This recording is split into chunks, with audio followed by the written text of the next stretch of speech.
Paper has more patience than people, यानी कागज़ के पास इंसानों से ज़्यादा धैर्य है।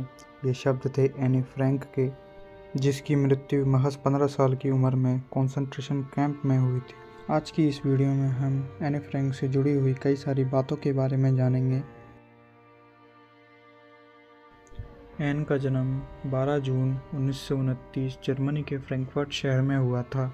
एन के परिवार में उसकी एक बड़ी बहन जो कि 3 साल बड़ी थी, उसकी माँ एडिथ और उसके पिता ऑटो फ्रैंक थे।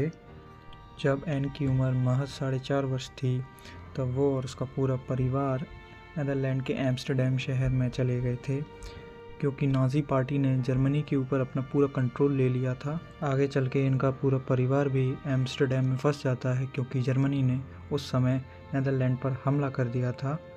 In German medieval Nuremberg, the marching, seething squash of Adolf Hitler's Nazi Congress comes to an end. एन को उसके द्वारा लिखी गई डायरी और यहूदियों पर नाज़ी द्वारा किए गए अत्याचारों के लिए याद किया जाता है। एन को उसकी डायरी उसके 13वें जन्मदिन पर मिली थी, जिसे उसने किटी नाम दिया था। ऑटो फ्रैंक ने पूरे परिवार के साथ यूएसए में एमिग्रेट करने का सोचा था, लेकिन जर्मन बॉम्बिंग में वो सारे पेपर वर्क डिस्ट्रॉय हो गए थे। कहते हैं कि एन के पास एक बिल्ली भी थी, जिसने घर छोड़ने से पहले अपने पड़ोसी कूपर्स को दी थी। कई बार एन के एग्जिस्टेंस के ऊपर भी सवाल उठाए गए। एन की एग्जिस्टेंस का सबूत उसकी नेबरहुड में हुई शादी में देखा जा सकता था, जिसमें वो 4 सेकंड के लिए नजर आई थी। नीदरलैंड में नाज़ी द्वारा किए गए हमले के बाद एन और उसका पूरा परिवार 6 जुलाई 1942 को एक अपार्टमेंट में बुक केस के पीछे, जिसे सीक्रेट एनेक्स भी कहा जाता है, वहां पर छिप गए थे। वहां पर एन के परिवार के साथ 4 और लोग थे, जिसमें से 16 साल के लड़के पीटर वान पेल्स के साथ एन के रोमांटिक रिलेशनशिप्स थे। 4 अगस्त 1944 को जर्मन पुलिस ऑफिसर कार्ल सिल्बरबॉर द्वारा सीक्रेट एनेक्स के ऊपर रेड करी गई। फ्रैंक और वान पेल्स का पूरा परिवार पकड़ा गया। सीक्रेट एनेक्स का पता फ्रैंक के परिवार के अलावा 4 और लोगों को था। हैरानी की बात है कि आज तक पता नहीं चल सका कि फ्रैंक के परिवार को किसने धोखा दिया। अरेस्ट के तुरंत बाद एन और उसके पूरे परिवार को ऑश्विट्ज़ के कंसंट्रेशन कैंप में भेज दिया जाता है। इस समय एन की उम्र महज 15 साल और 3 महीने होती है। उस कंसंट्रेशन कैंप में आदमी, औरतों और बच्चों को अलग कर दिया जाता है, जिससे ऑटो फ्रैंक अपने परिवार से बिछड़ जाता है। इस समय एन के साथ उसकी माँ और उसकी बड़ी बहन बचे थे, लेकिन आगे चल के एन और उसकी बड़ी बहन अपनी माँ से अलग हो जाते हैं। फ्रैंक फैमिली में सबसे पहली डेथ एन की माँ की ही हुई थी। अक्टूबर 1944 को एन और उसकी बड़ी बहन को दूसरे कंसंट्रेशन कैंप में भेजा जाता है, जिसका नाम बर्जन-बेल्सन कंसंट्रेशन कैंप होता है। वहाँ पर एन की मुलाकात 2 पुराने दोस्तों से होती है।